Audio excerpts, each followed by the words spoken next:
In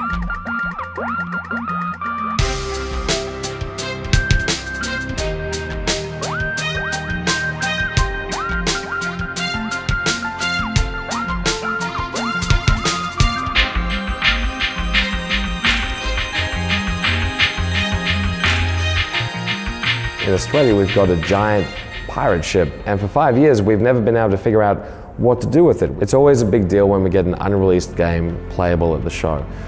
The fact that it was playable in a pirate ship is even better.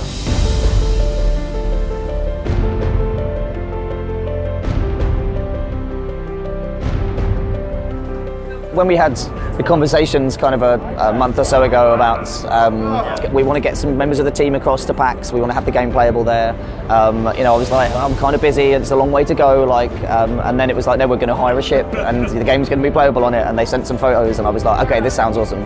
My first emotion getting here and kind of stepping onto this boat was like how privileged I am to be able to come and represent this game and this team in such a wonderful location, right? So yeah, there's a lot of inspiration to be taken from this stuff. It's super cool. So I'm Joe Neat, the executive producer on Sea of Thieves. I'm here representing Rare and really just to kind of to talk to everybody about Sea of Thieves and explain the vision for the game and what we're doing on our run up to launch. Here's something. LG will be it.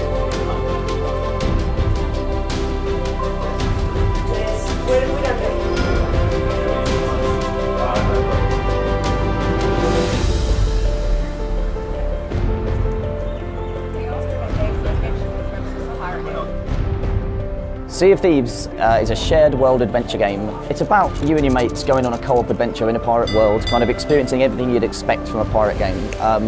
But the magic of it and the shared world part is that there's going to be other crews and other players on their own adventures in this world. So every time you see a set of sails on the horizon, like, you're going to know that that's another crew or another player on their own adventures. No session is the same, and that every time you play it's different and it's memorable. Like, that's Sea of Thieves in a nutshell.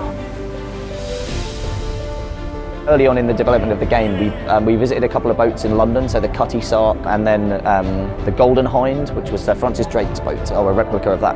And we actually took the team and did guided tours of them to learn about stuff and like seeing, oh wow, this is actually how it was in a boat, and that, you know, you have to work together as a crew was absolutely the thing we wanted to recreate in the game.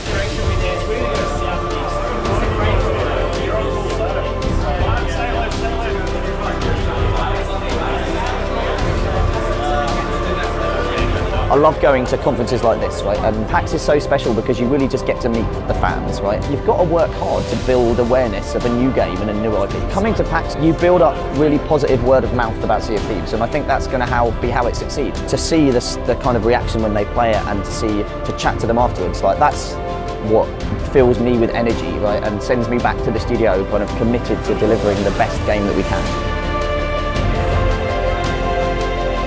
So I've been to 2 PAXs now. I've been to Seattle and I've been to Australia, and these are my favourite shows because the buzz is incredible. And by the end, you know, you've got queues kind of like all the way up back into the conference centre. And I'm not saying that just because you work for PAX, right? Like, I will go to more of these because they're super cool. You know, I will be motivated to do it, not just because I'm talking about the game, but because it's actually just really fun.